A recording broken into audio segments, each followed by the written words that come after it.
Welcome back, deep divers. Ready to go spelunking for some seriously mind-bending concepts? Always up for a challenge. Well, buckle up because this time we're diving headfirst into a text that landed on my desk. Get this.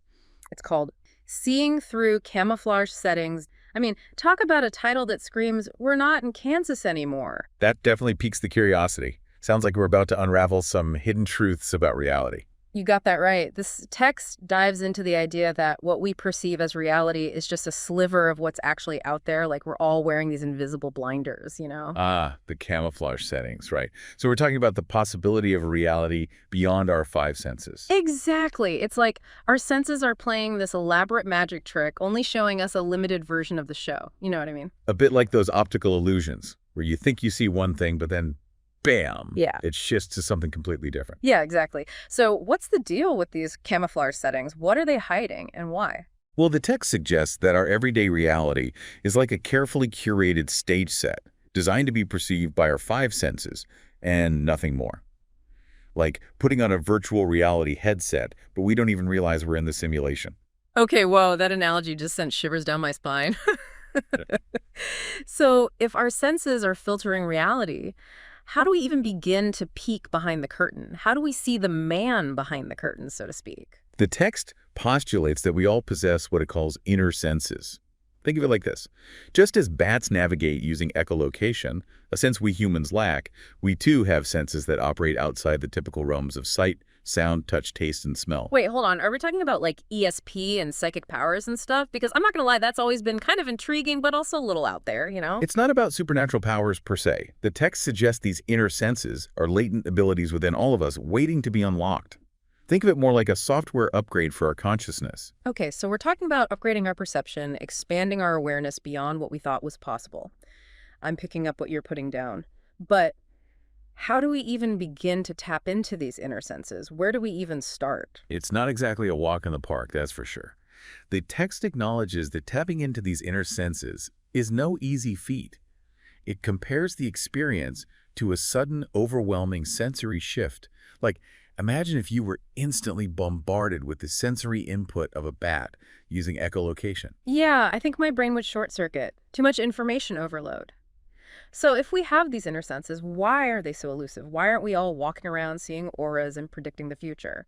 Well, the text suggests it's partly due to the sheer volume and unfamiliar nature of the information these senses provide. It's like trying to explain the concept of color to someone blind since birth.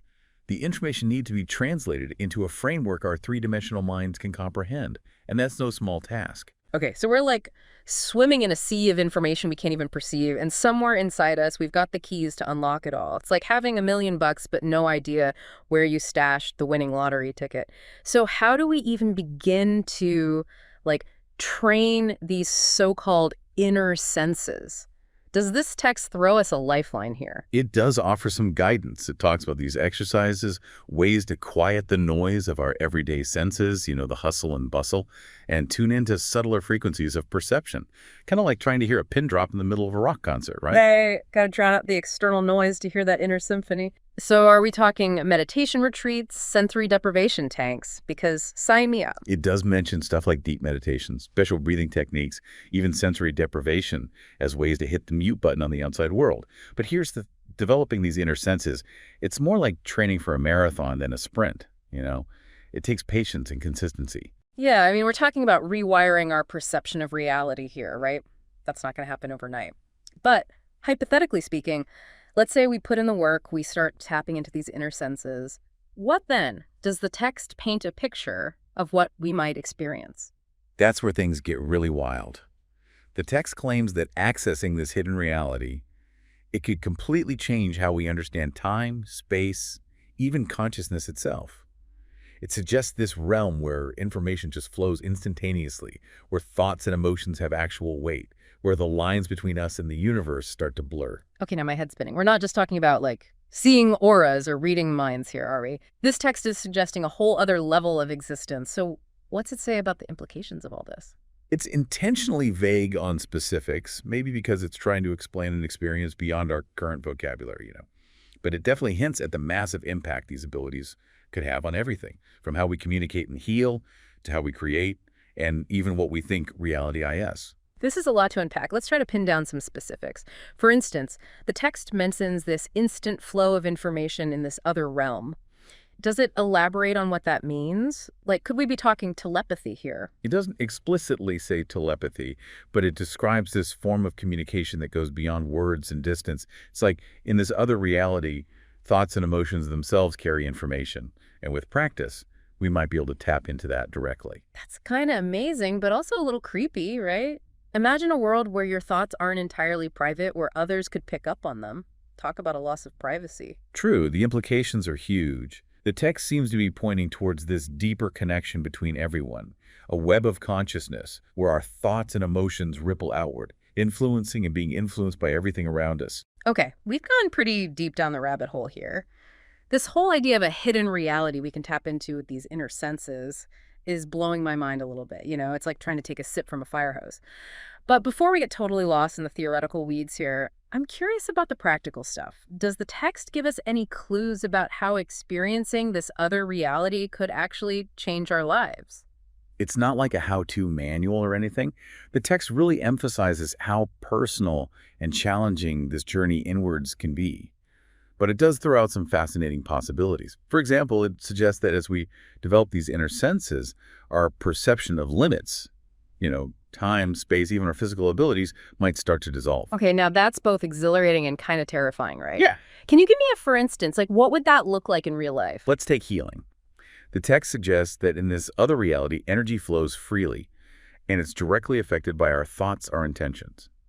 It's not saying we should ditch modern medicine or anything, but more that our inner state might play a much bigger role in healing than we realize. So it's not just wishful thinking. It's about tapping into this deeper level of awareness, of intention that can actually impact our physical well-being. That's the gist, yeah.